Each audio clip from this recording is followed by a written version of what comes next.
This is ST-321, code clearance blue. We're starting our approach to deactivate the security shield. Hi, I'm Paul and I'm with my mate James and welcome to Code Clearance Blue, a show where we discuss all things Star Wars from our home here in the UK. We would be honoured if you would join us. I've been looking forward to this.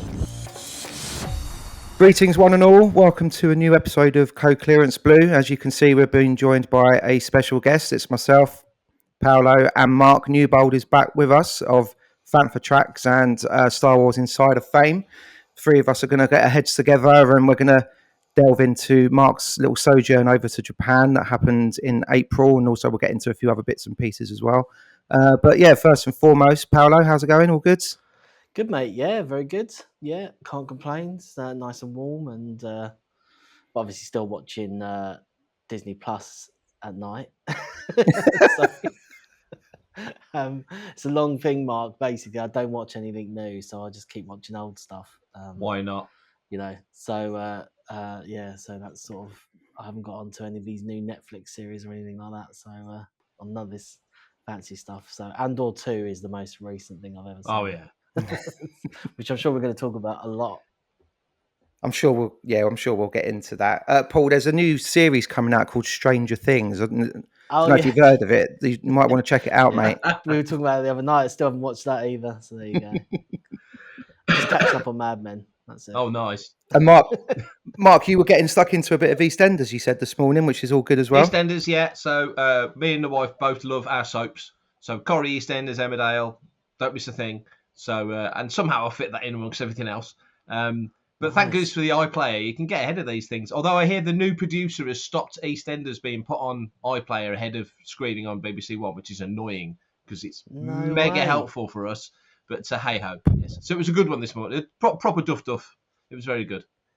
It was very good, yeah. Well, have they given a time indication when that's going to happen? Do we know? No, I say Ruth read it, so I assume it's fairly soon. Yeah, that's a shame because I think that's really useful having that.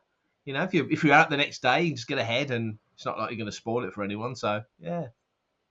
Yeah, no, I normally stick it on in the morning times now with my breakfast. That's what we do. You know what I mean? Yeah, it's all good. I wonder what Zoe's secret is. Ooh. Her secret is she's actually the bionic woman. That's her secret. That's what it is. True. Yeah, she doesn't have to worry about getting beaten up by drug dealers because she can just take them out. Leap off. Yeah. Right, let's steer things back to Star Wars then in that case. And I guess what we should probably pick your brains about, Mark, seeing as you've joined us, is Celebration 2025. First of all, did you have a nice trip and how did you find the overall occasion? It was a great trip. I'd never been to Japan. Excuse me, and I never thought I'd ever get to Japan. So when they announced it and you know all the sort of parts came together, realised that we could do it. I was chuffed to bits, thinking this is the one time I'm going to get to Japan, especially at my age, you know, because you don't know when they're going to get to Japan again. And long story short, we had such a good time. I think all of us that went are thinking there was ever an excuse or a vague reason to do an event in Japan again, I think we'd leap all over it because the trip was far. It's a long way to go. Traveling there, we flew via China. Flying out 2-hour layover, flying back 8-hour layover. So thank goodness the Starbucks was open. You know, so that's not the best, but the flights were fine. It was all good. Slept for most of it, thankfully, which I tend to do these days. And but no, the people were phenomenal. The place is insanely clean. You know, not just clean, but tidy and organised. You can see. I can't think of a better way to say it. They're so well brought up and so well drilled into putting the rubbish in the bin. If you move something, put it back where you found it. That kind of logic, you know, and that runs through the whole culture. So everywhere is immaculate, and I love that. Not that I'm a neat freak, far from it, but I really appreciate the thought. And just everything was great. The food was great. The travelling around was interesting. We saw quite a bit of the island. Yeah, it was fantastic. It was brilliant. And Celebration itself was great. It always is. I wasn't quite as involved this time. I usually involved with the podcast stage, but this time they wanted local folks, obviously, because of the language barrier, which was fine. That freed me up a little bit, actually. I saw more of this celebration than wow, probably any celebration I've ever seen, to be fair, because I'm always either running a booth or doing the stage or doing panels. And this time it was just the Making Tracks panel that we did. So yeah, it was great. Oh, great. Do you get a lot of people? Because if you had a little presence there, obviously you're pushing the website and stuff like that as well. Were there obviously a lot of interest in that as well, which is good. Yeah, weirdly, we did. There's two Disney parks. There's Disney Sea and Disneyland, and we were walking around Disney Sea, and I was walking a couple of 3 steps ahead of Matt and Richard, 2 of our other team members, and Matt does the Instagram. And a fella came up, and I could see this fella talking to Matt, really animatedly talking to Matt. And I sort of turned and looked, and what's this about? And then Matt catches up, and I said, "What was that?" And he went, "That's a guy from." Now, forgive me, I can't remember if he said South Korea or North Korea. I don't know which one would be the most impressive given the political climate at the moment. But whichever one it was, he follows Fantha on YouTube and Instagram, and recognised Matt and was like, "Are you Matt from Fantha Tracks?" Now, Matt didn't have his Fantha shirt on. That's the best of it. Yeah. He didn't have, none of us did, only wore it at the convention. So we had things like that all the way through, walking through the convention quite regularly. You'd get people stop and, say, are you Fantha Tracks? And sometimes we did have the shirts on. So it's a bit of a giveaway.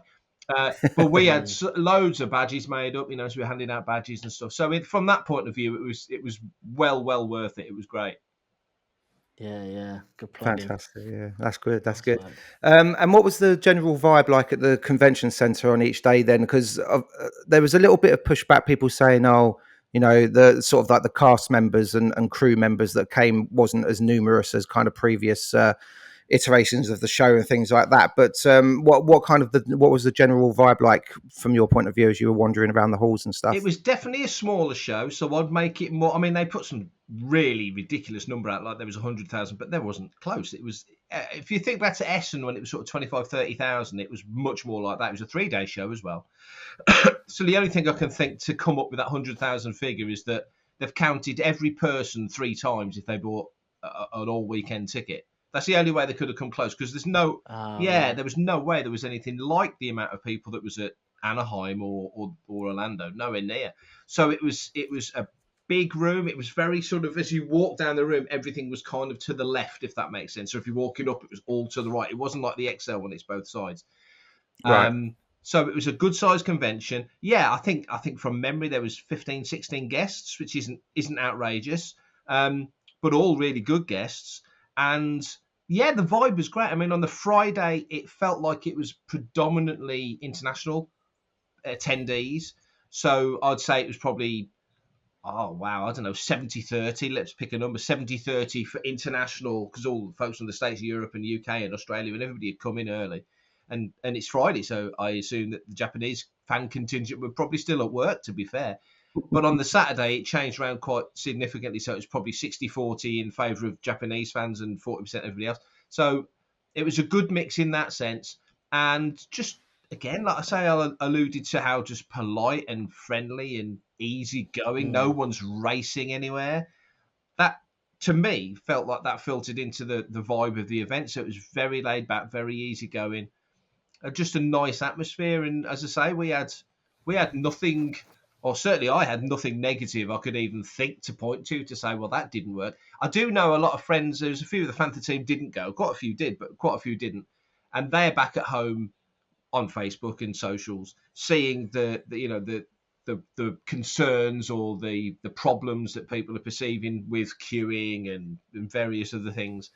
And I suppose if you didn't go, it's almost comforting to hear, oh God, this didn't work. But actually, you know what I mean? But actually, from what we heard back at home to what we saw on the ground, I'll give you a good example. On the Friday, there was a panel, and at the end of the panel, they gave out little vouchers, and you were supposed to take your voucher to get the posters. They always give the posters away. So you took your voucher to get a poster. But what they did was the main convention room was a separate building. And then to get the poster, you had to walk into the main convention hall and walk all the way down to the far end near where the collector's track was. And there was a booth set up to get the posters. So, of course, everybody piles out, free stuff. Everybody piles out and walks into the convention hall, and all the way down, there's like 2,000 people walking all the way down, cramming this place up to get posters. And everybody got their poster, but it just absolutely logjammed the place for like an hour.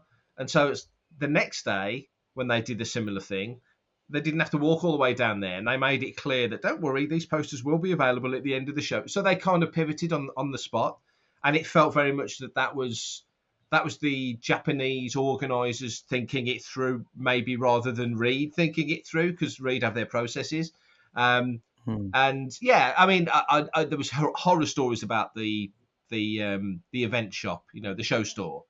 There's always horror stories about the show store. They never run it right, you know, but they made an absolute poop ton of money. So they don't really care. You know, they made stupid profit. So if somebody's queuing, which apparently somebody queued for 7 hours, you can look at that two ways. You can go, is it really worth going to Japan to queue for 7 hours for anything?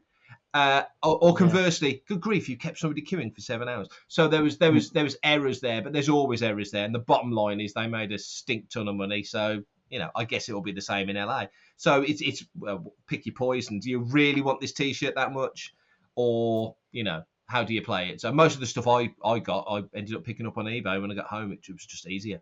So, but that's the only big negative. That was the only big. I've got to tell you a story. I got mega lucky because I'd seen a lanyard I wanted and a pin, so I ordered the lanyard and the pin. And I mean, my eBay stuff doesn't tally up to me particularly. I use my old fanfic name, so it doesn't really tally up to me. You'd have to know me to know me. And I ordered this thing, and then I got a private email from somebody saying, or a private message from somebody, I won't say who, but saying, "Did you just order a pin off eBay?" And I was like, "Yeah. How on earth do you know?" And he went, "That was me." I'm like, "What? I didn't notice him. I didn't even put two and two together." So thankfully, bless him, I paid the same price for the lanyard and the pin as I would have just for the pin, because he was basically, I ain't going to fleece a mate. It's, you know. Yeah. So I got very, very lucky. But I think even if I'd have paid the original price, I'd have rather done that than queue for, you know, hours and hours in the shop. So, but that was the only big negative that I heard. Yeah. Man, Oh, well, that never happens to me on eBay. I've got to say. First time. Yeah, I always get the other way. Yeah. Fleece me. Come on, I'm here to be rinsed. Yeah. Like buying's okay, but when I'm selling, oh mate, I make no money. Nah. There's always some damaged good. All right, fucking keep it. Yeah. This big massive box that's just cost me like 15 quid to ship. Yeah. I'm like, to a fucking Edinburgh. I'm Yeah. like, no. Yeah. I hear you. For 10. Yeah. To make 10 quid. Yeah. It's not worth the grey hairs, is it? Exactly. But there we go. Wonders. Don't underestimate the power of merchandise. Yeah, exactly. So true. Totally. So how about some of the announcements then, chaps? So me and Paolo have deliberately kind of stayed away from talking about these until we got yourself back on, Mark. But I guess the first one, sort of the biggest first one that got announced really was certain Darth Maul coming back. That was awesome. I was lucky enough to be in the room for that. That was the animation panel, and it was Nice. Athena Puccio and I think it was David Collins was hosting, and Dave Filoni. And obviously Filoni's Filoni. He can talk all day. And interestingly, not just waffle like me, he can actually say things. So he was fantastic. So it was a really interesting conversation, and it was really nice actually how he really wanted to bless you. He really wanted to give Athena her props, if that makes sense, because she's like integral to the production of so much of the animation. So he, in a very nice way, deferred to her a lot, which I thought was really cool of him, because it's Dave Filoni, and he can, you know, if he just came out and there's 10 people and it was just Filoni talking, you'd probably walk away quite satisfied. So that was a really good panel. And then they got to the end, and it was Dave Collins was like, "So tell us about the future of Star Wars animation." And Athena, as I remember, it was her that said, "Well, we'll do better than tell you, we'll show you." And then the lights went down, and this trailer came on. And my goodness. Wow. And I was with Richard Mitchell from Fantha. We got a really, actually, when we were walking to our seats, well, good God, we're in the nosebleed seats here. It ended up being the best seats, because we were literally the back row at the very top, and the view was perfect. Yeah. It just amazing, fluky, but perfect. And we were just looking at each other like, wow, what a moment. So we'd heard whispers of a Maul animated show, but the bits that I'd heard people saying was it was going to be more sort of Crimson Dawn era, Solo era, whereas this is much earlier in his career, if you like, post post prequel trilogy. Well, Oh. actually thinking on it, I prefer that, because if they want to keep running with it and progressing, let's leap forward 2 years next season or whatever they want to do. And it's Sam Witwer who came out and did he did the McDavid thing of like, play it again. He did that whole thing, which was fun. But Witwer's such a Star Wars guy. If Wit was doing this in 20 years' time, we'd be like, come on then, let's get going. He's all in. So that makes you think, yeah, this is one of the shows that could have longevity, a bit like Clone Wars did. Yeah. So are we thinking it's going to focus on how he sort of gets into the murky world of crime and works his way up to become the head of Crimson Dawn in that case, to start with? Yeah, I think so. It's definitely. I mean, they've made. I don't know whether that came from Marvel, actually, from the Marvel comics more than anywhere else. I mean, it's probably a Lucasfilm director, to be brutally honest, but he's not Darth Maul now. He's just Maul. So, which I think that was in Rebels and Clone Wars. So that's not a new thing. But yeah, I think that's the way they're going. The tone of it, some of the stuff you saw in there's no context to anything. It's just cool looking shots. But the stuff that you see, it's like, yeah, this is him getting his feet under the table in the underworld, and that's how he's gonna, make his next big steps. But when he turns up, and you see him for the first time, it's like, yeah, they've got this. Is on the nose. Very cool. Excellent.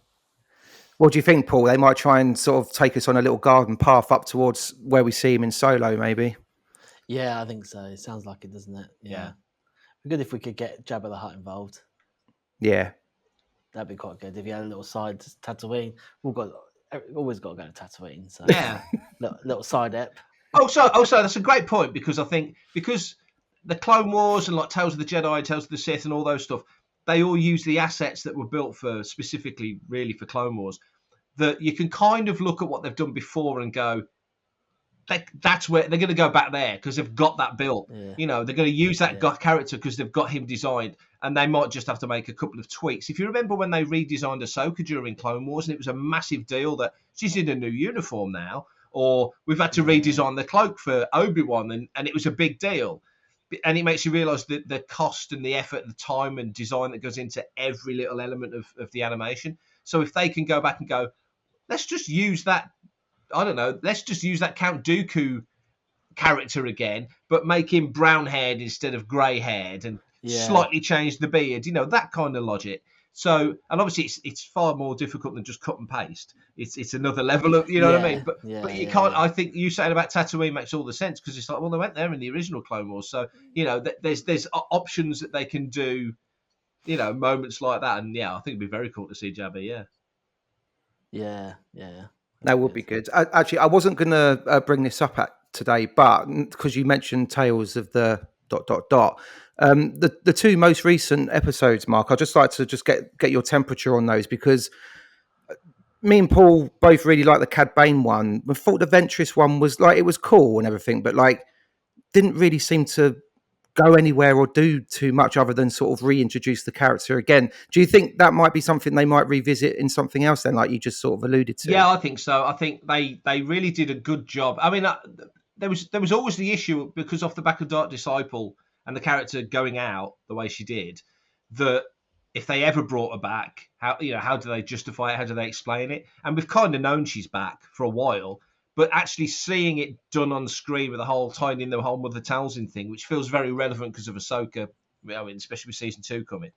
That I liked all of that. And the feeling when she's rising up and she can see him and Obi-Wan walking away, and she's like calling for him, but it's like he can't hear her. She's a ghost until she makes that decision. If you come back to life, then you've got to forego and lose everything you've ever loved. I kind of like that as a weird Star Wars conceit. I totally take your point though. It didn't feel like the Cad Bane felt like a chapter. The old friendship and that whole thing was its own moment. And you can come out the back of the Cad Bane one going, well, that just adds another layer. It's another skin on the onion, isn't it, to what Cad Bane's about and how ruthless he can be. Look what he did to one of his oldest friends and that whole thing. But then you look at the Ventress one. The most important thing in the 3 Ventress episodes is the very, very beginning when she's brought back. So, and it felt like, whilst it was interesting with the kid and all the other stuff that you see in it, and I'm quite ready to watch it again because I watched it straight away, and then I haven't watched it again, so I do quite fancy watching that again. it just felt like it was teeing up something else. Totally agree. So yeah, I think we'll see more of that. I don't quite know what, but they've got this Tales of thing going quite nicely, and I wouldn't be averse to them. Not just doing it every May the 4th, but have one in May and one in November. Let's have Tales of the Night Sisters in November, or you know what I mean, something like that. So I think they could stand 2 of those a year because we don't have enough animation. We're in that weird gap now. We've got at least, I'd say, at least 15 months till Ahsoka season 2, and we don't know what other live action TV's coming after that yet. Really, we've got what we got now, 9 months till Mando and Grogu. We've got 21 months till Starfighter. So and then it's when's Rey's film coming? When's Dawn of the Jedi coming? When's what else is there? When's the Lando film coming? All the other stuff we don't know. So everything's been stacked away. Animation, not to in any way suggest that it's easy, but you'd like to think that they can get those animation teams up and running and get animated stuff, not to fill the gaps. That's talking animation down. That's never the point of saying that. But if there's more of that kind of stuff, I know we've got Vision season 3 coming as well. But more of that kind of stuff. We had that weird thing when you had Celebration launched on the 18th of April, and then you had Light and Magic, which kind of came and went, and people completely slept on that, and it was brilliant. 3 episodes came out in a day on I think that was the 16th, and then Andor kicks off, on the 22nd. All these things came together, and it's like, and Tales of the Jedi not that long after. It was around that time. Yeah. That's right. And Sif in the cinema. And somewhere around there as well. Absolutely that. So you had this, exactly that. Yeah, you had this massive wodge of Star Wars all came at once. And now here we are, Andor's done and they're all finished. And it's like, what's next? I can't. 21 months. Yeah. So I'm thinking, when I don't know when, I can't remember off the top of my head when Visions is out. I don't think it's a million miles away. But that'll all come out on one day, and we'll talk, and that'll get talked about for a week or two, and then that'll be in the past. So I'm really glad that Tony Gilroy and all the other cast members are sort of out there, talking about Andor constantly. I know it's award season, but Andor conversation hasn't stopped. It's carrying on, which is brilliant. Yeah. Do you think that's because Tony Gilroy has done quite a lot of post press for it though? He keeps popping up on podcasts and doing live Q&As and stuff like that. It's really keeping it sort of on the people's consciousness, isn't it? Oh, 1,000,000%, yeah. And I mean, he's saying that's it. I've laid down some serious real estate of Star Wars. 24 episodes and helped with the movie, and so that's me done. I'm going to go off and do other stuff. And actually, weirdly, I kind of want him to go off and do other stuff and give it 3 or 4 years, and then if Kathleen Kennedy or whoever, because we don't know her status, will be in 3 or 4 years' time.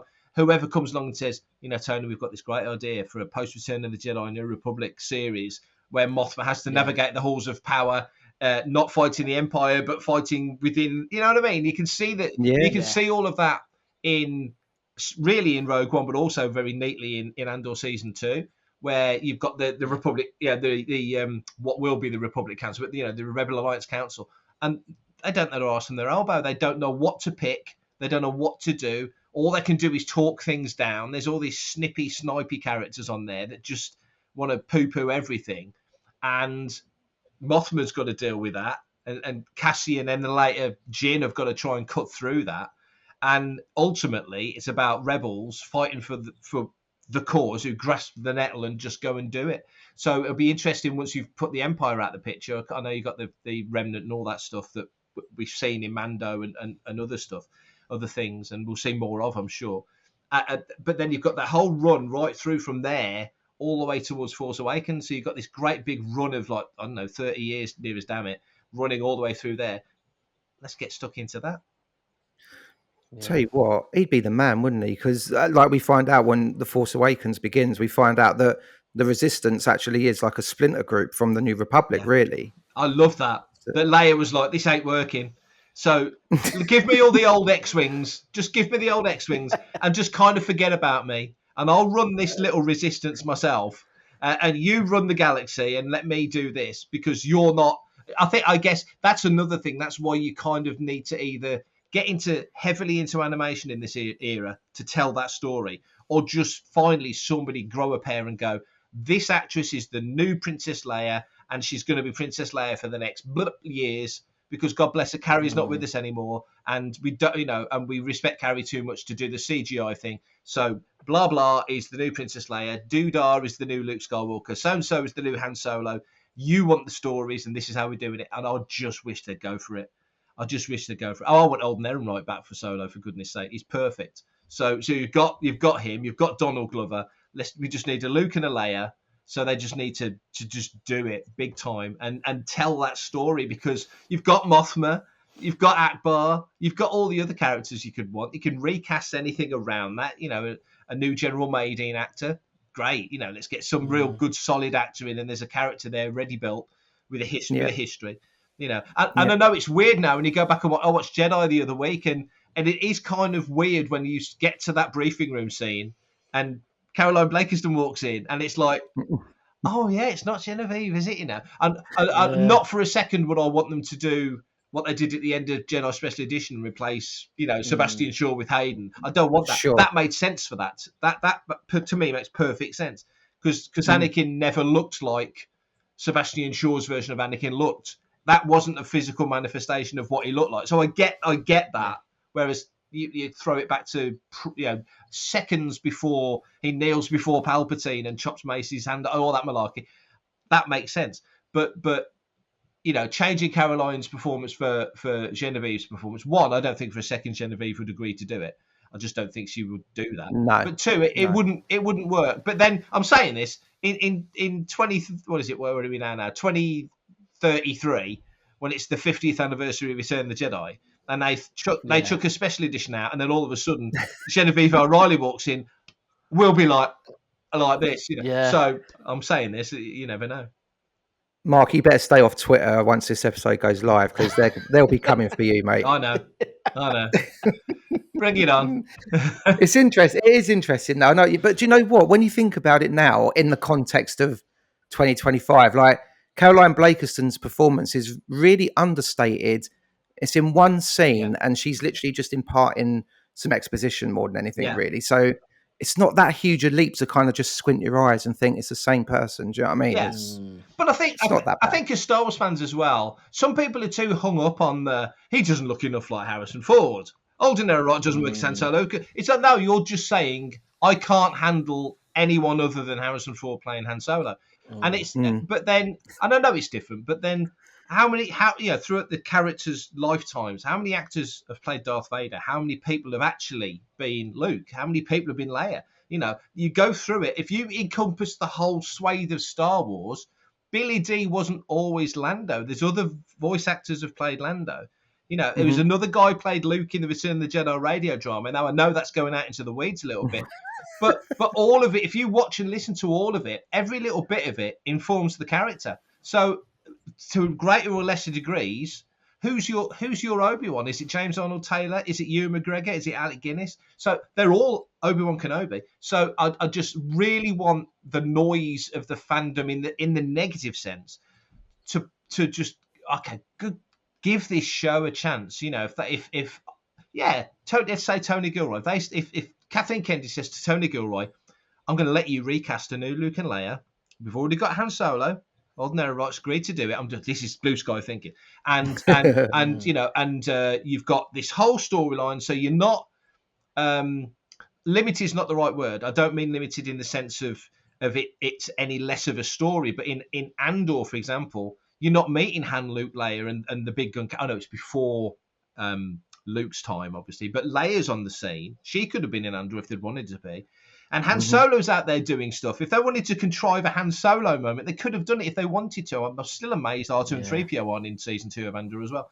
But they could he could have access to all the big guns if they say, if you want to do it, or if you want to pick a Cassian type character, to run parallel to all these crazy events. But if you want to show it, and just give them the scope, then what an incredible opportunity. So, but this is just me just brain farting after watching EastEnders on the morning. So, love it. Han Solo goes to Spain because he's on the run. Why not? He went to Lanzarote in the movie, didn't he? So, why not? That's true. Paul, I feel like we should introduce Mark to our friend Luke to talk about Han. What do you think? Yeah, see how that goes. See how that goes down.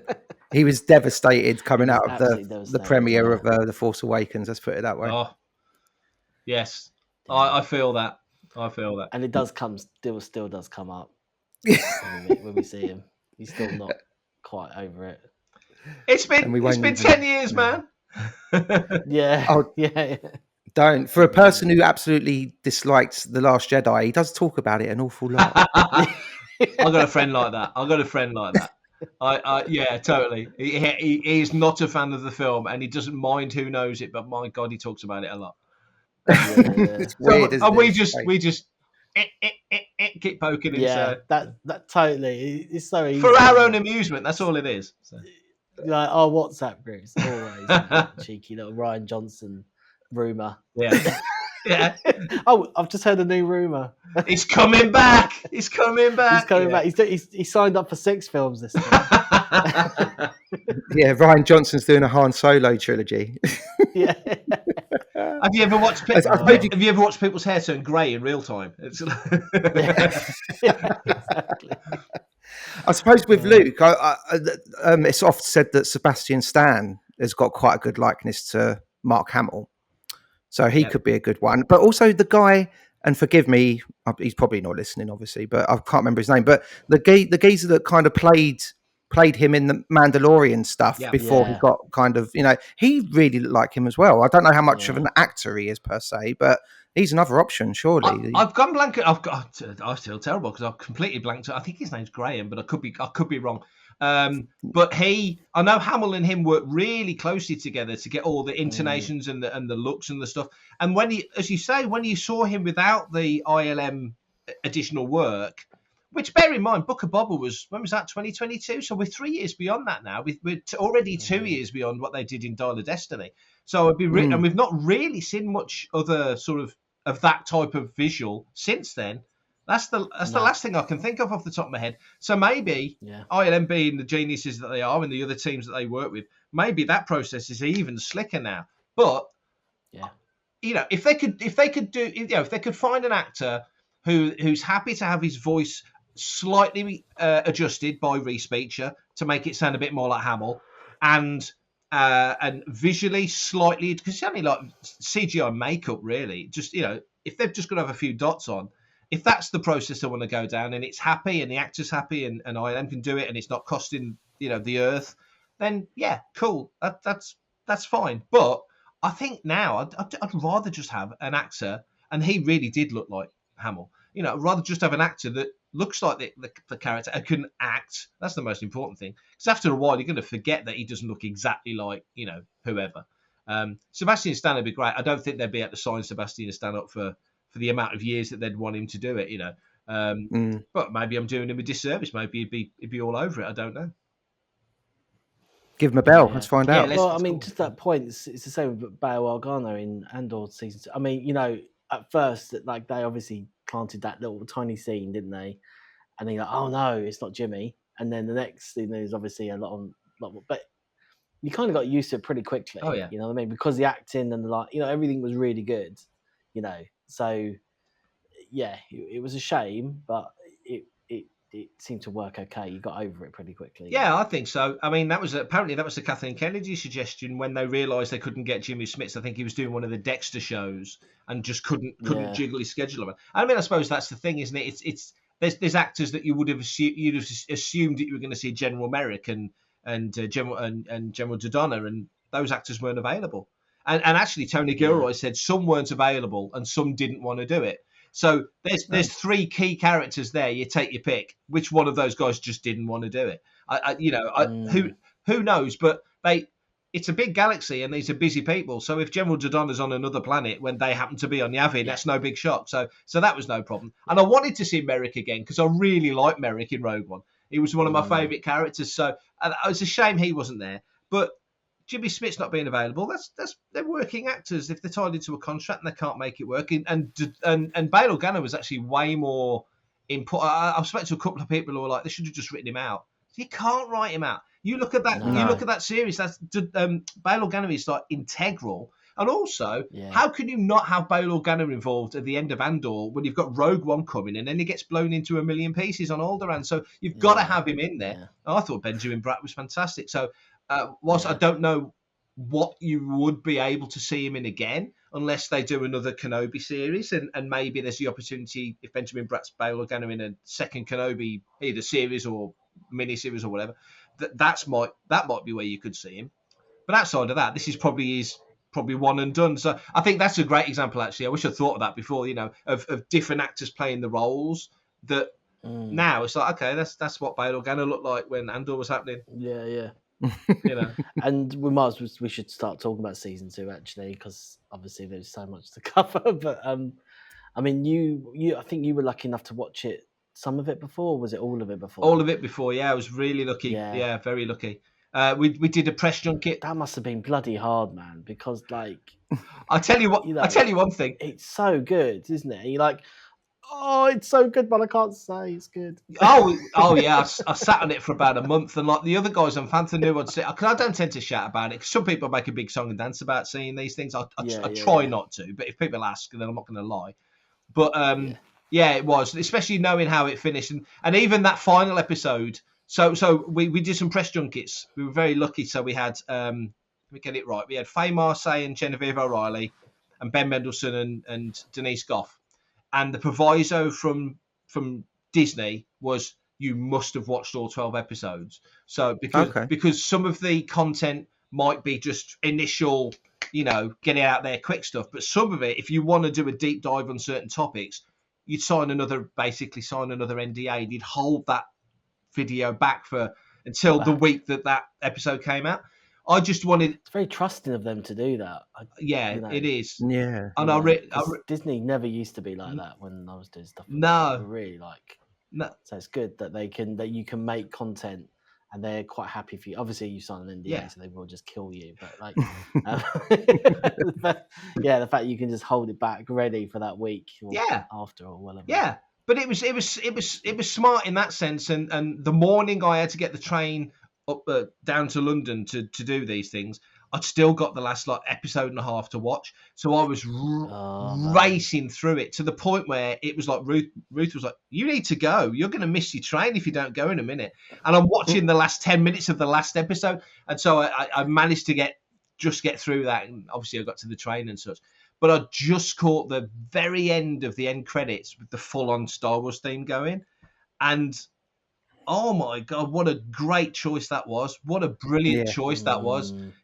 So just all of it was fantastic. But yeah, it was tough not to, especially with the guys, because some of them are, I'm not saying some of them aren't respectful. That's not the right phrase, because they know that I do like Insider and other stuff. But some of them are just so curious, because like we all are. Oh God, was it good? Yeah, it was really good. Am I going to enjoy it? Yeah, you're going to really enjoy it. And then it's like, what happens to so and so? I'm not saying a word. I'm not even hinting at it. So don't ask me. And they don't ask. But it wasn't a chore. It wasn't a chore. No, it's a great. I mean, like Jane said though, like they're still talking about it, and and it does feel like one of the most successful series, definitely in that sort of from a positive, because we needed it really. We needed like some of the fans like us obviously, and the press and everything. But I mean, we're gonna like it anyway. But it was very, very. Some of those episodes were very, very good. It's a good point, because I think after Acolyte was very, it divided people in whether they liked it, appreciated it, or just didn't like it at all, or just didn't get it at all. I think there's also that contingent just didn't get it. I liked it and enjoyed it and want to see more, because I thought where it was set in the timeline was interesting. I thought it was really well made. And I thought the cast were great, so I wanted to see more. And also the fact that it was ballsy enough to kill half the cast off halfway through the season, I thought, wow, that was a bold stroke. So I'm thinking, if you've got a showrunner who's happy to do that, bring all these really good actors in and have them promote the heck out of the show, and then halfway through the season they're all dead. It's like, what? I like that. I thought that was ballsy. And then Skeleton Crew, which is one of my favourite Star Wars things ever, that I think a lot of people have slept on. And I really hope people keep continuing to find Skeleton Crew, because I thought it was brilliant. And then Andor, whenever or even going forward, when are you ever going to have 3 more totally different vibes than those 3 shows? I know. I was going to ask you about that because obviously, original 6 films under Lucas, and he's sort of, he's one big vision, and everything else. So it's very much one bloke. Now, obviously, you've got a bit of Dave Filoni involved, and obviously you've got different people involved, and they're all very different styles, and I don't mind it so much, but it's just, we were saying this the other night, Jay, it's like it's only the Star Wars name that sort of links them. You know what I mean? Like they do feel so different. Yeah, I think if Star Wars, if the Star Wars name and a couple of very obvious visual cues weren't in Andor, you could just sell that as a sci-fi drama. Yeah. You wouldn't have to tie it into Star Wars. And I say that in the most positive sense because a lot of other stuff, Star Wars is Star Wars is baked into Andor because of what it leads up to. So for us, we're just chomping on this gorgeous cake of Star Wars. But if you're a casual viewer, that Andor was clever in the sense that you could, if you had a Star Wars literate friend saying to a pal who maybe isn't, is this worth watching? Because everyone's raving about, oh, totally, yeah. You don't need to know anything about Darth Vader, Luke Skywalker, none of that. Forget that. The only thing you need to know is that because it's in the show. It's leading up to the original Star Wars, right? So think about what's in the original Star Wars. Think about what the big threat is in the original Star Wars. That's really all you need in your head. And that the Empire are the bad guys, the Rebels are the good guys, and it's all about freedom and giving the future a chance, And they could watch it, I think. Most people could watch it and not feel not burdened, because I love it when I have to go off and do a bit of research to fit what's that character from? What is the Gorman Massacre? I love all that stuff. It's interesting. And a lot of other people at Star Wars Explained and that do the work for you, which is wonderful. But you know what I mean? It's like that's interesting. But if you're not a deep dive person in that sense, it doesn't matter. That's where Andor won, I think. Yeah, no, that's a good point. That's a good point. I can't get the thought out of my head. You were talking about the Acolyte cast, and then like half of them get sort of decimated throughout. But like people were going online after the first episode saying the show was bad because Carrie-Anne Moss was killed, and they were like, "What's the point in that?" I know. And then she shows up in like 3 or 4 more episodes later on, and it's just like, why can't you people just sit back and relax a little bit? I know. And you imagine if you're Lucasfilm, Lucasfilm made it, they know what it's about, they know, and the actors and any crew on it, I'll say any crew, not all the crew, because sometimes they only know their bits, and they only want to know their bits. But I've got a story about that, about Andor in a minute, I'll tell you. But they must be sitting there, like you've just pointed out, go, oh my God, she's like the most seen character in the whole show, and any time anyone says, if a character dies, it's a bit like Tasha Yar in Next Generation, and she dies by the oil slick armor kills her, and it's like that's her done because the actress wanted out, but that's how they killed her. It's one of those pointless deaths, and people are like, well, what was the point of that character if that's how she dies? And it's like, if you determine the worth of a life by the way they die, you're really not very good at watching stories, are you? Sometimes people do die the most ridiculous. Mama Cass choked on a sandwich, for God's sake. You don't ignore everything she did. And people have Bon Scott, Jimi Hendrix. People have stupid, pointless deaths. It doesn't wipe out what they did. So I put no stock in that at all. But just back on the point about actors not knowing the whole scope of things. So I interviewed Robert Ems for Fantha and for other stuff as well, but specifically for Fantha. And one of the things he said, he was at Star Wars Fan Fun Day, and as you just said, I was looking to see the 12 episodes, and this is May. This is back in May, so this is during the run of the show. They're probably 5 episodes in, and they have a mixer on the night before, like a meal, like a charity meal, which is really good fun, well worth going if you ever get the chance. And and I'd seen him there, and I'd not met him before, but I knew I was going to try and interview him the day after. So I thought I'll go over and introduce myself to him. And my mate Paul was with me. So Paul is chit-chatting away because Paul will talk to anyone. Paul's a real conversational guy. And just as I'm walking past Robert, all I say to him, I can say it now because it's out there. All I said to him was, "You'll never look at a park bench in the same way again," and just walked away, right? And he looked at me like this. And he mouthed to me, "How the do you know that?" Right? And I sat on it for about 20 minutes because I thought this is the best thing ever. So I just wandered, walked around the room, talked to other people, and eventually made my way back. And he went, "How do you know that? Did you work on it?" I went, "No, I've seen all the episodes." And he went, "I haven't seen all the episodes." And then that was it. Then he was completely like, "Is it? Does it all make sense? Was it good how it plays out?" And it's amazing when I did that junket thing, and I'm sitting down, like, Ben Mendelsohn and and all these, Genevieve O'Reilly, and they're like, "Have you seen all of them?" "Yeah." "Is it good?" "Oh, it's really good." I so wish they'd filmed it. I mean, they only filmed the junket bit. There's all stuff that happens around it that's fascinating. But they didn't know. They'd not seen it at that point. They're like, "Is it good?" "Yeah, it's really good. It's really Brilliant. good. You're on a roller coaster. Really, this is fantastic." So, but that Robert Ems moment was one of my favourite interactions with an actor ever, because his face, he just mouthed, "What the, how do you know that?"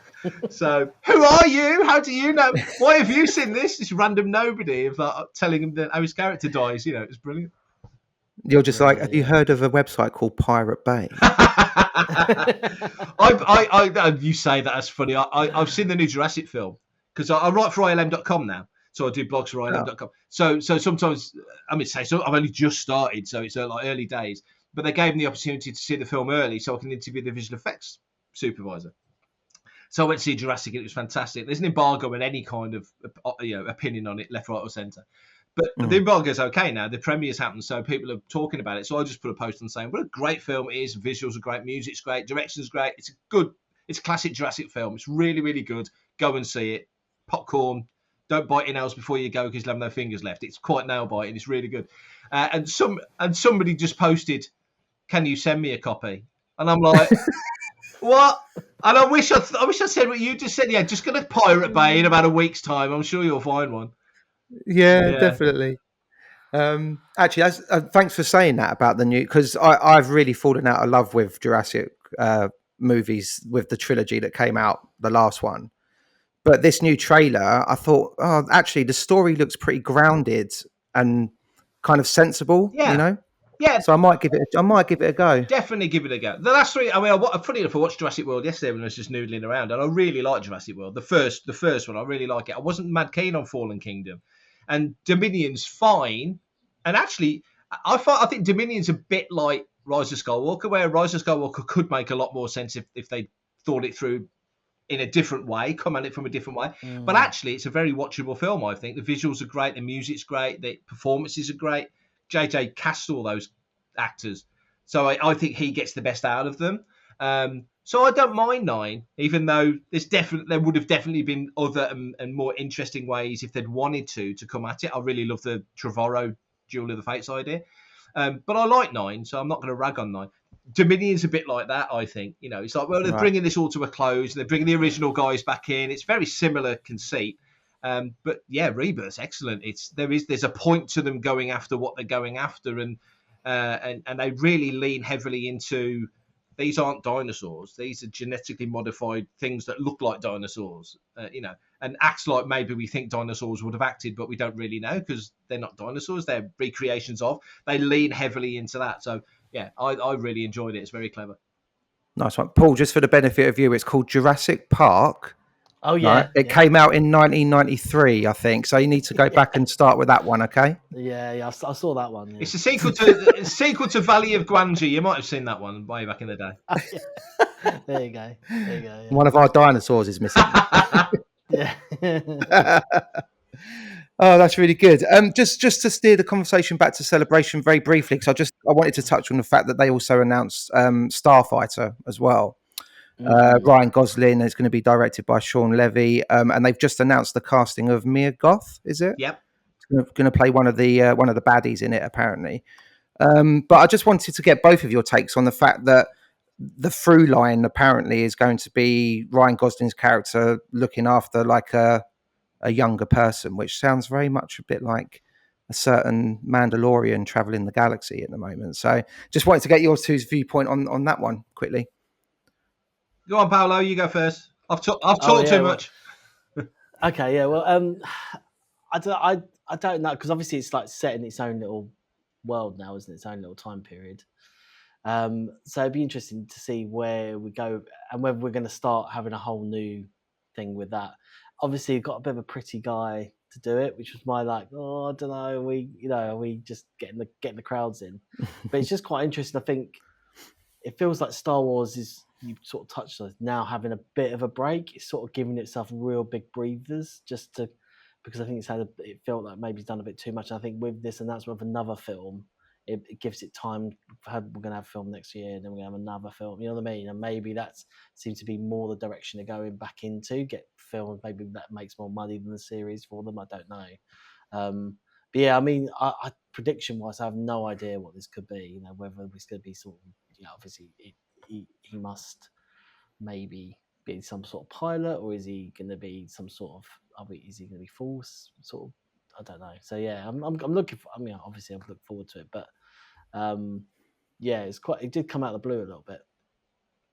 Yeah. Mark, what was the vibe from the show, Mark, when you were there? Really good. I mean, that announcement was during the opening, sort of the big opening panel. What they used to call the Lucasfilm Showcase. It was just a big panel. Loads of folks came out, and it was, setting the stall, and it was almost like, oh, and by the way, at the end of it, which was kind of a real flex. And then Sean Levy comes out, yes, Sean Levy's definitely directing it, and there's the dude that just directed Deadpool and Wolverine on stage, so that's great. And then he says, you may have heard some rumours that Ryan Gosling's surrounding the project. Well, let's put those rumours to rest. The door's open and there's Ryan Gosling. So that was awesome. There is. So they played that really well. I think Gosling's a good choice. I know he's worked with a lot of the crews that are working on Starfighter before, so they're all familiar with him. I think he lives in Notting Hill now. So he's Brit based now. So that's great. And obviously so many of the big films are made here now. So that makes all the sense. Yeah, I'm really looking forward to it. I think coming out when it's coming out. Well, I'll put it this way: it's coming out as 27th of May, I think, 2027. So something like that. Pretty much on the day of the 50th. By the way, as we record this, it's a 50th anniversary of Jaws today, as we speak. Yeah. So we're in that. I've seen that. Oh, you've seen that, right? Okay, good. I didn't want to spoil it for you. I didn't want to spoil it. Yeah, no. So I can relax now. But I think if Lucasfilm are putting that film, could mean that as I said, and I've talked a lot on this episode. I'm ever so sorry, but got off on all the tangents. Right, but as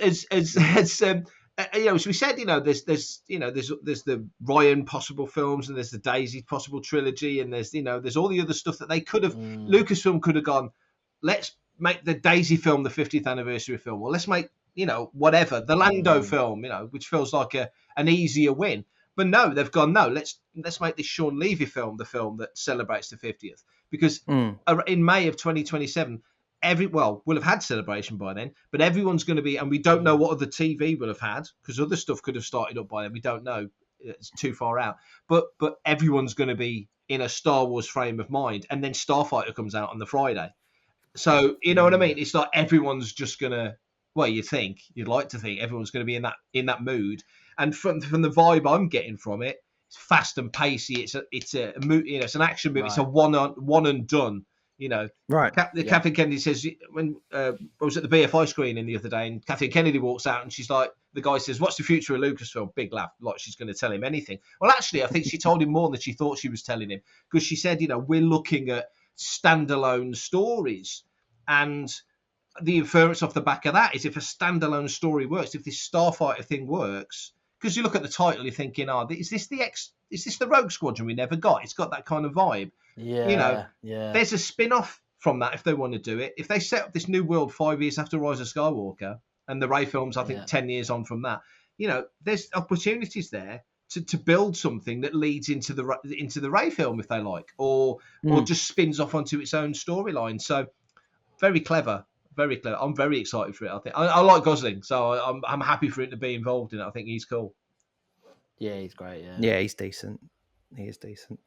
Yeah, like because Star Wars has always had a history of obviously not kind of putting tentpole marquee names into them anyway. I think Gosling, he is that pedigree, but he's not necessarily the first name you ever think of. And for younger audiences as well, he's probably someone that doesn't resonate at all. So it kind of works. Also, he's got a bit of humour about him. He's got a bit of he can do a bit of Han Solo humour. Do you know what I mean? Like if you think about The Big Short and things like that, where he is quite fun, serious, funny. You know what I mean? And like, yeah, I think he can definitely play that type of character, which might be Here's a thought. Here's a thought for you. You say about the humour, which I totally get, and I always think back when I think Ryan Gosling. I always think back to that Blade Runner 2 press tour and Alison Hammond interviewing him and Harrison Ford. Yeah, that was. Really And cool how clearly Harrison Ford and Ryan Gosling were, because Ford's got the driest sense of humour ever, and Gosling appears to have much the same, and the way they were laughing their asses off in that whole press tour. So I just think. All I envisage is a moment where Lucasfilm go to Ryan Gosling and go, we've got this great idea for a film and we'd love you to be involved and yada, yada, yada, and this is the plot and blah, blah, blah. And Gosling's like, Star Wars, I've always wanted to be in Star Wars. I'm going to give my friend Harrison a call. And phones up Harrison Ford and says, do you think I should do it? Is this a good thing for me to do? Now, how old's Ryan Gosling? He's around about 40, give or take. I'd say he's around about 40. Ford was, 35 when he did Star Wars? 34, 35, about that age. So similar, ballpark age. I'm pretty sure, I don't know, but I'm pretty sure Harrison Ford would, clearly he didn't say, don't do it, for God's sake, don't do it, it's the worst thing you'll ever do. He's probably gone, that's not a bad thing to have in your back pocket for the rest of your career. If you've got a character that doesn't die in that first film, and who knows, that you can, come back to in 5 years, 10, like Indy was for him, why not? Yeah, that's true. Totally. That's true. He's probably just like, make sure you get killed off at the end of the film so that you don't have to be in it again. Yeah. Play triplets. You'll be fine. Well, Alec Guinness tried that trick, didn't he? He did. George was one step ahead of him. It's like, he knows. Yeah, but he went mental and did like 7 roles, didn't he, or something? What was it, 7 or 8 roles in Kind Hearts and Coronets? Yeah. I think it was only Eddie Murphy in, what was the film he did where he played about 8 or 9 roles? Oh, the Nutty Professor. Nutty Professor. That was the whole family, wasn't it? Yeah. But he only got paid once. That was the thing. Fantastic. Just trying to think if there's anything else. I do have something that we can close the show out on. It's a little bit of a show and tell because I got a parcel yesterday. Oh yeah. Been investing in some more Star Wars autographs, and I haven't unboxed them yet because I thought maybe we could do a live unboxing on the show. But is there anything else that we want to talk about whilst we've got Mark as well? I think we covered it all, which is really good. Yeah, I'm sorry. You had all these lovely topics, and I took your topic and went like that. So. No, it's all good, mate. Mate, love it. I must say, I did enjoy watching the Fett's conversation at Celebration. I mean, Tamura and Daniel are always good value together, aren't they? But I noticed that Tamura's come out recently saying, when's Book of Boba 2 coming and all that. And I'm just looking at it thinking, I know you need to work, but don't know if that one's going to quite happen. I think Tem's probably busier now than he's ever been because he's got the Aquaman stuff and he's got the Moana stuff and he's got all the other little hooks. Yeah. So I don't think he's short of work. I think that I don't think that's the thing. But I do think when he came back of all the characters that he could inherit, because obviously he knew Jeremy, didn't he? So that one actually probably means the most to him. So I think he wants to do a second Book of Boba because he wants to do a second Book of Boba. And he said Filoni and Favreau. I mean, they're experts at this, aren't they? They're not going to give it away one way or the other. And I think Tem could be the Tom Holland, Mark Ruffalo of Star Wars. If you told him too much, you'd forget that you told him, and he'd just say it on stage somewhere. But True. Yeah. I'd like a second season of Book of Boba, but more with him as like the the Young Indy Chronicles when you got George Hall playing old Indy, and then you go back to him as a kid. Or if they ever do a Lando series, you've got Billy D going, I remember when, and then it cuts back to Donald Glover. I think they should do that with the Boba Fett series. Have an older Boba Fett in Jabba's palace, sitting there going, well, I remember when, and then you cut back to you cut back to some younger Boba Fett back in the day before Star Wars building his reputation. That's what I'd like to see. Yeah, that could be a good shout. That could be a good shout. I think that framing device was mentioned for Lando a fair bit, kind of by the fans and stuff. It could really work. He's kind of sitting in like a cantina or a gambling den or something, and he's just like reminiscing whilst he's playing a few hands of sabacc or something. Could be pretty decent. I suppose one thing. Did you see the Mando trailer when you were there? Were you in that theatre when they played that Mando Grogu trailer? Was it? Oh yeah, The teaser thing. Yeah, that was that sequence was bonkers. It looked awesome. Yeah, really clever and all. I ended up talking to one of the guys that was on set for the film, a bit like a production assistant, and he said that whole scene when Mando's going through all the snowtroopers, that's one shot. That was one. That's no cuts. That's one continuous sequence they filmed. Nice. But seeing the inside of the AT-AT head was like, wow. Yeah. Very Yeah. cool. Very cool. Was very cool. Yeah. Yeah, I've got to say, I've so, just thought so actually. Boba you know- might be in that. Yeah. Oh, sorry, mate. Karen. Yeah, Boba might make a little appearance in that. Be awesome if he did. And Fennec. He might do. Yeah. To be let's be fair. So if Alec Guinness and Eddie Murphy can play numerous roles, I mean, Tem can play a whole clone army. So I mean, you know, Yeah. Yeah. plenty of work out there. Him and D. Bradley Baker, it's like, they're the guys, aren't they? Yeah. Right. On that note, do you want to do an unboxing or? Go on then. Let's see what you got. Yeah. All right. Talk amongst yourselves for a minute because I've just got to. Is it George Lucas? Unfortunately, not. No. The day will come one day when I'll be like Paolo. I've got one, but I'm not there yet. Finally got George's autograph. yeah, he's definitely the biggest name that I still need. Really, I'm trying to get out of the game, but it's just so difficult. It just Yeah. pulls you back in. Every new TV show or film comes out, and you've got to chase Ryan Gosling now. Yeah, and you're on the Andor seat. You're on Andor, aren't you? I'm going to start an Andor at London Film and Comic Con this year because they've got Faye's going to be there, the lady that plays Cinta, Alex Fern, so that ticks Yeah. Star Wars and EastEnders That's at right. the same time. Get him Happy days. to sign Little Mo's Iron. That's what you want to do. Little Mo, she's still about. No, she's not in it anymore. Although Lynn's been Still mentioned Mo. a few times lately, so you never know, they might come back. No, I'm gonna get him to I'm gonna get him to sign one saying, "Eat your gravy a little more." Oh man. Right, You here know, we the go. old soap operas, right? Here we go. What we got? Right, here we the go. big It's reveal. all in here. So shout out to Imperial Walker Inc. Hector goes around. Well, he goes around the whole world really, but mostly in North America, getting sign-ins with people that worked behind the scenes on predominantly the OT, but he's now starting to do the prequels as well a little bit. And this is my latest batch from the sign-ins that he's done over the past 6 or so months, I would say. So here we Wow, go. what a job. It is. Gonna have to invest in some new iToas now as well because I've run out of folder space. Oh mate, this is your pension. Don't slip. Don't slip. This is the worst bit for me because I'm just like, if I accidentally cut into something I'm not supposed to, That's it. I feel like I'm on Blue Peter. Tense. And then you get your glue and put the toilet roll holder at the top here. Now It's a you, nice little chin. now you know how the guy who does circumcisions feels. Yeah, What, the rabbi? yeah. It's the rabbi. Yeah. Right, here we go. Oh, Right. We're in. Right Right. there. Okay, so this is the first one. Selwyn Eddy, nice. Oh, great.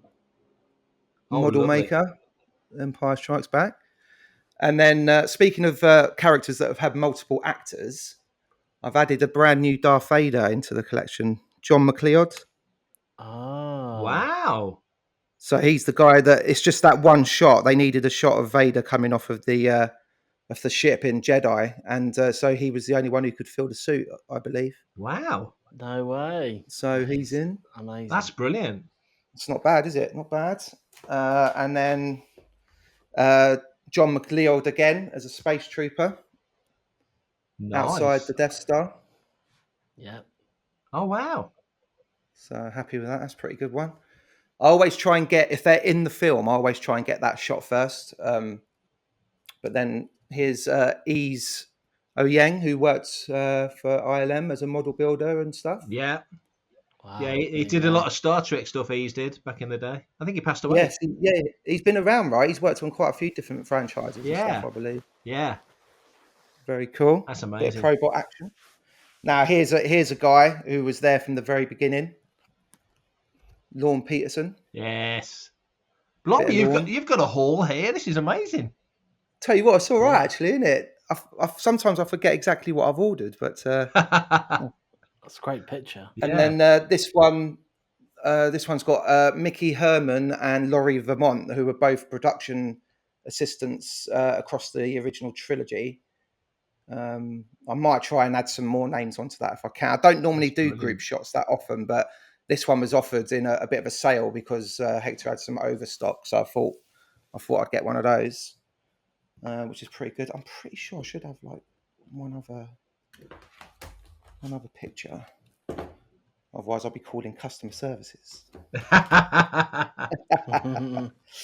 No, oh, maybe I miscounted. But yeah, I mean, that's not a bad little haul, is it? I've got to slip them into the folders this afternoon. That's fantastic. There's some brilliant pictures there. That's wonderful. Thank you. Great stuff. Yeah, not bad. I've realised I've got over 750 individual signatures now. Blimey. Across the collection. Wow. So that is your pension. I have to leave them to the kids, but the kids are just like, "What's this? Nah, what?" Nah, not interested. Happy days. Well, on that is very wonder. Cool. Very cool. Very good. Well, thanks again, Mark. It's been brilliant to catch up. No, pleasure. With our little fortnight of everything happening. Yeah, it was, wasn't it? Which, like I said, it was really annoying, but it was quite good. Well, I mean, we were doing like podcast every day, weren't we? And then since then, we're like, oh, let's have a break. Because had an Andor every week, 3 Andors a week, and then Revenge of the Sith and everything else. But yeah, no, it's been great to see you again and catching up. Oh, I love it. Yeah, I love coming on chatting with you guys. Love it. Yeah. Brilliant. Thank you, mate. We appreciate you coming on and we enjoy having you on. If you want to get involved, we're on Twitter at UK Star Wars Pod, on YouTube at Co-Clearance Blue, same for TikTok, Co-Clearance Blue as well. Do come and get involved. Let us know if anything we've spoken about has pushed your buttons, or if you want us to get into any topics moving forward, we'd love to do that. Actually, we're coming up towards our 100th episode, aren't we, Paolo? Yeah, we're on, I think, 91 at the moment. Might have to try and get a special guest in or something and see if we can get a name or two. Or live stream it from a pub. Oh, it's not a bad idea. I think you prefer that idea, actually, to get in